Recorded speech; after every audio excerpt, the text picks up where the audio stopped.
Peoples party کے رہنما شرجیل میمن نے کہا ہے کہ ہم پر ایسی جماعتیں مسلط کی گئیں جن کا کام لڑائی جھگڑا ہے۔ ایک جماعت معاہدہ کر کے ملک سے باہر چلی جاتی ہے، ایک جماعت کا لیڈر رہائی نہ ملنے پر IMF کو خط لکھتا ہے۔ امریکہ میں صدارتی الیکشن ہوا تو سب سے زیادہ خوش یہ لوگ ہوئے۔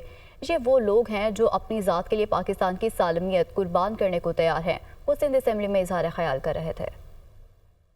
یہ جماعتیں منسلک کی گئیں، مسلط کی گئیں ان پر جن کی سیاسی سوچ اور سیاست صرف اور صرف لڑائی جھگڑا نفرت انگیز۔ مختلف جماعتوں کے اوپر جب بھی مسئلے آئے تو کوئی ایک جماعت جو کہ معاہدے کر کے چلی جاتی تھی ملک سے باہر، یا ایک جماعت ہے جس کا لیڈر کہتا ہے کہ مجھے آزاد نہیں کروایا تو IMF کو کہتا ہے کہ پاکستان کے پیسے بند کر دو۔ امریکہ میں صدارتی الیکشن ہوا، سب سے زیادہ خوشی ان لوگوں نے منائی۔ ابھی سے یہ پاکستان کے خلاف اور پاکستان کی سالمیت کے خلاف ہر سودا کرنے کے لیے تیار ہیں۔ آج اگر ہم سکون سے بیٹھے ہوئے ہیں تو صرف اس لیے بیٹھے ہوئے ہیں کہ ہمارے لیڈر نے، باقی سوشل میڈیا پہ کوئی ہیرو بن کے کوئی اپنے آپ کو لیڈر بنا دے یا وقتی طور پہ کچھ لوگوں کی مقبولیت ہو جائے، سوائے بھٹو خاندان کے کوئی ایک ایسی جماعت بتائیں جس کے لیڈران نے کوئی جان کے نذرانے دیا ہو، کوئی ایک جماعت میں بتا دے۔ قائد عوام شہید ذوالفقار علی بھٹو صاحب جن کا ویژن تھا